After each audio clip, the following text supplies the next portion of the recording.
My name is Kevin. I'm an office worker, but there's been a long-standing feud in my department. It's with my boss, Tom. Tom and I always seem to clash. Tom, I really think that approach is bound to fail. Let's plan this out properly. Tom's work is always sloppy, and it causes trouble for the other employees. Everyone is too scared to stand up to the fearsome boss, but I'm the only one who speaks out. Ah, shut it, Kevin. You're so annoying, Tom would say with an annoying sigh, often leading to a big argument.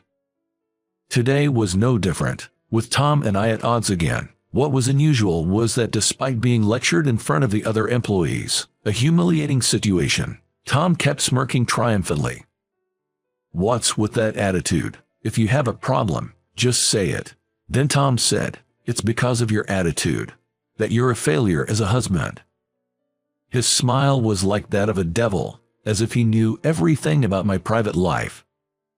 Tom slyly covered his mouth and said, "Oops, can't say any more than that," before heading outside for a smoke. I couldn't stop thinking about what he said and immediately followed him.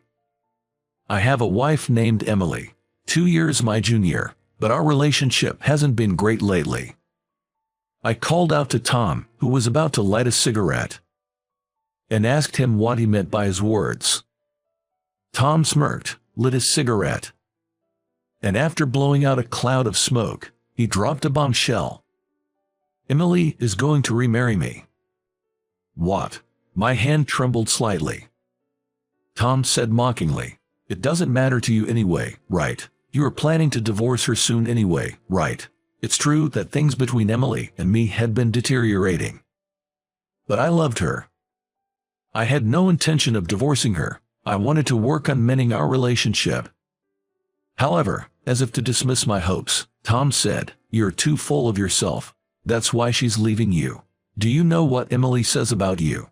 After tossing his cigarette butt into the ashtray, Tom whispered to Meyer, "He's all talk, that's what she said." He then burst into laughter and said, "Your wife's the best," before heading back to the department.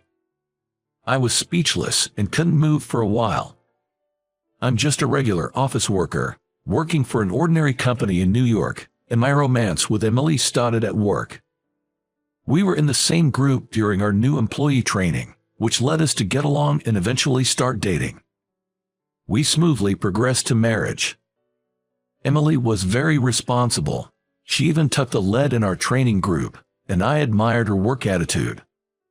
When we married, Emily wanted to keep working, but I wanted her to stay home and take care of the family. So I told her, I'll be the breadwinner, promising to provide for us.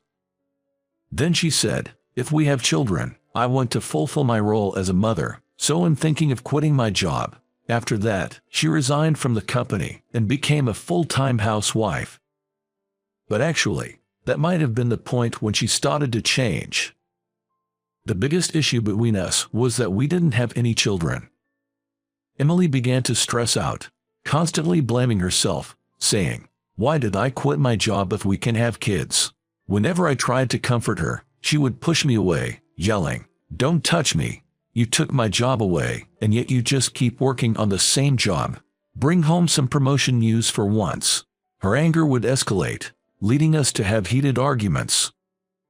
For over 6 months, Emily and I went through a rough patch, and during that time, she might have been secretly meeting with my boss, Tom.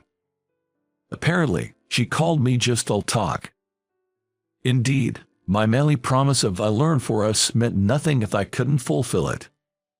I remember Tom always favored Emily, and they might have kept in touch even after I married her.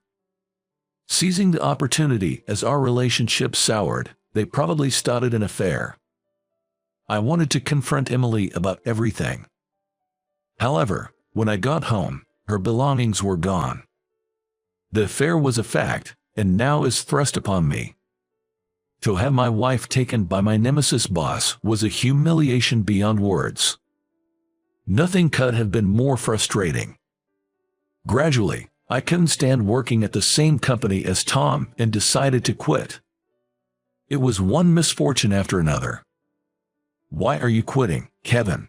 my colleagues would ask. I'd just smile and say, I'm moving on to a new job.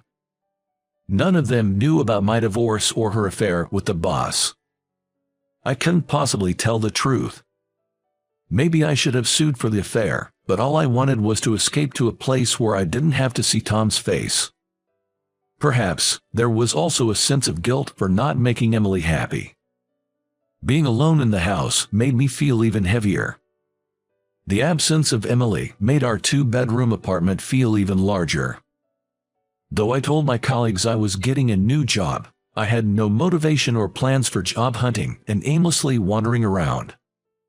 Suddenly, I found myself in the nightlife district. Maybe I should drink my sorrows away just for tonight. Standing in front of a bar that caught my eye, I resolved to drink until morning in a fit of despair and reached for the door. At that moment, I heard a woman's voice saying, "Oh, there you are. I've missed you so much." Startled, I turned around to see an unfamiliar woman, who then grabbed my arm and behaved as if we were a couple, leaving me in utter confusion. What?" The woman, still clinging to my arm, asked. "Where are we going tonight? Who is this woman?" However, I noticed her arm trembling slightly, and her smile seemed to mask fear. Something must be up. Thinking quickly, I played along. "Well, let's go to a place you like." When I said that, she slightly nodded and eagerly said, "Yay, follow me, please." I followed her lead. She took me to a nightclub. Standing in front of the club, she sighed in relief. "Thank you for going along with my story. I managed to get through thanks to you." The woman thanked me. Her name was Ashley, an alias she used at the club. I was invited by Ashley, "Please come with me," and guided me to a seat. Once seated, she explained why she pretended to know me. "I've actually been stalked by a customer who kept insisting on an after-party. He's this awful old guy who would touch my butt and stuff. I always refused because who knows what he might do if I went with him." "I see. So you clung to me, a random guy nearby, because you felt in danger." "That's right. It was just awful, but I was saved because you were there. I really like dependable men." Saying this, Ashley placed her hand on my thigh. Ashley was a very beautiful woman, and just that was enough to make my heart race. Having been called unreliable by Emily and essentially discarded, her words had rebuilt my shattered male pride. "Let's enjoy tonight," she said seductively with captivating eyes. Just then, a waiter came over and said, "Feel free to have a drink," offering us a menu. "Then I'll take you up on that offer." As I was about to take the menu, an unexpected situation unfolded. "Excuse me."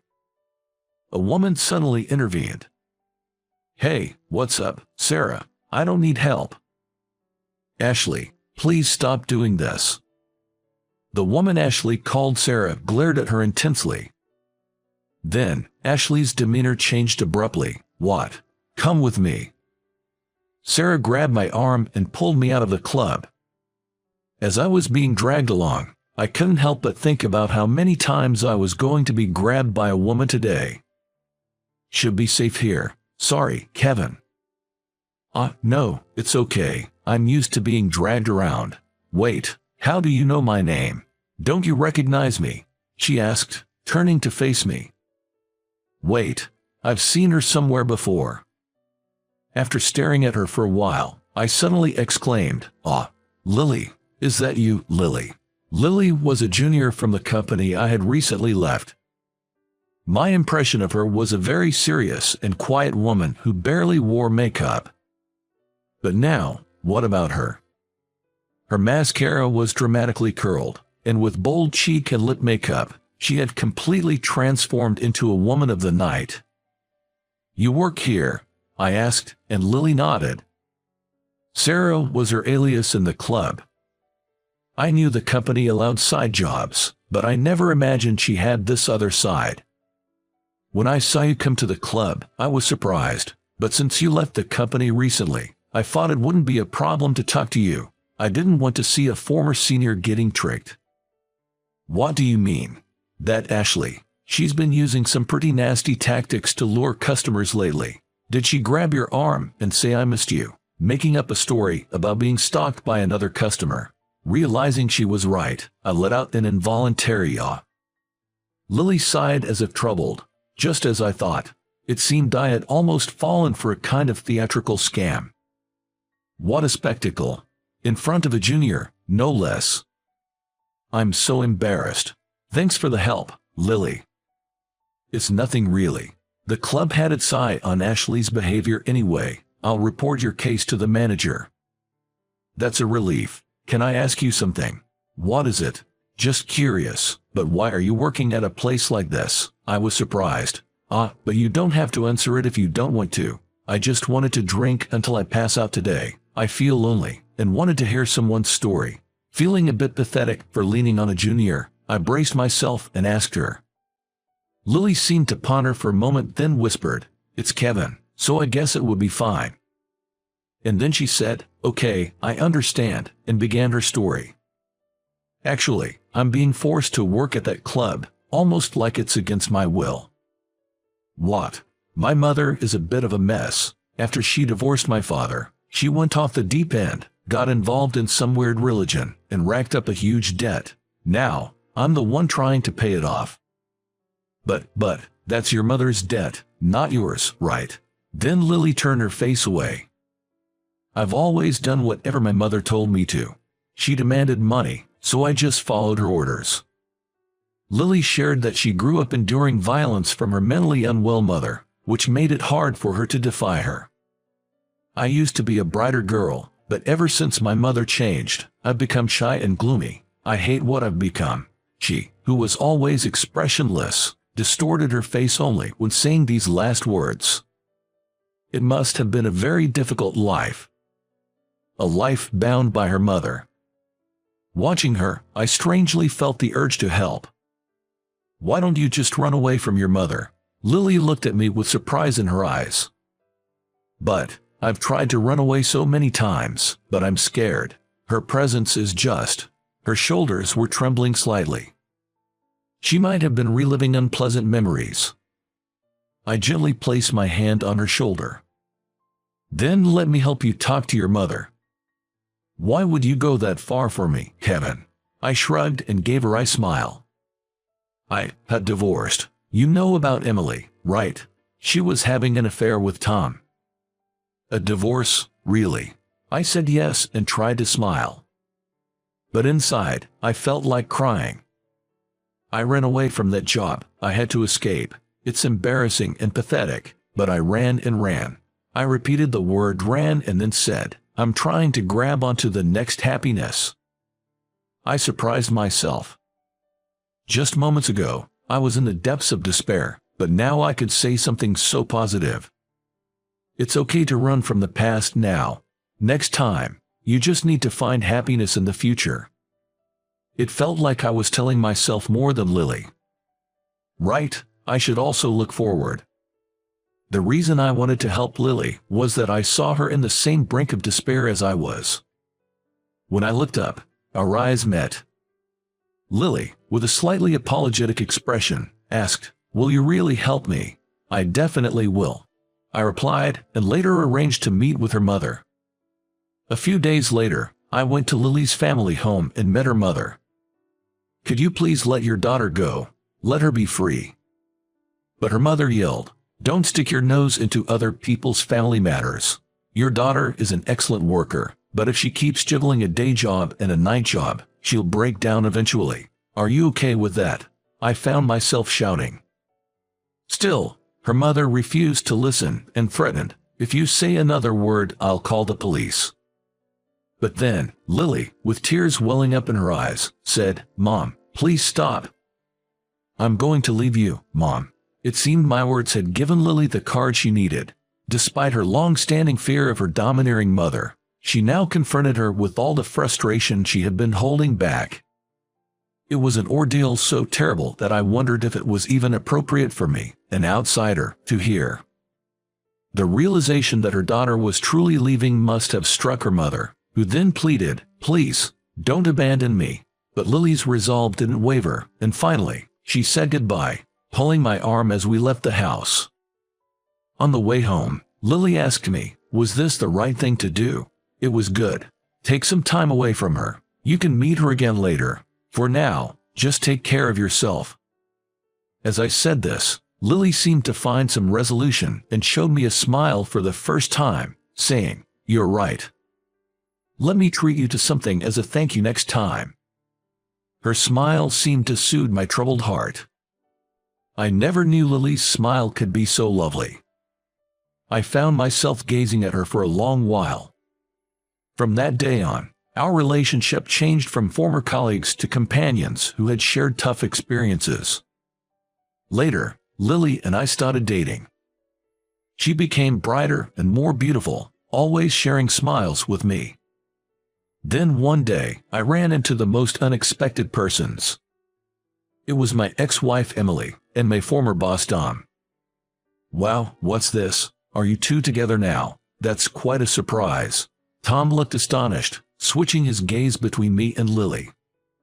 Emily, on the other hand, awkwardly averted her eyes from me. My heart almost stopped upon encountering these two, the very source of my trauma. I braced myself for what they might say. But surprisingly, it was Lily who started talking. "Tom, have you found a new job yet?" It was too late by the time Tom responded, "Hey, wait." Emily turned to him, demanding, "What do you mean new job? That guy caused some problems at the workplace, so he's resigning at the end of this month as part of taking responsibility. So, good luck, Tom." Lily said this and then pulled my arm, saying let's go, as we walked past them. I could hear Emily and Tom's loud argument from far away, feeling a bit relieved. Lily grinned. That was a little payback for the two who hurt you. Her dependable smile made me smile too. With Lily, I felt I could find happiness again. This incident made me sure of her love for me. Actually, in my room, I already have an engagement ring that I've purchased. I'm secretly planning to give it to her in the near future.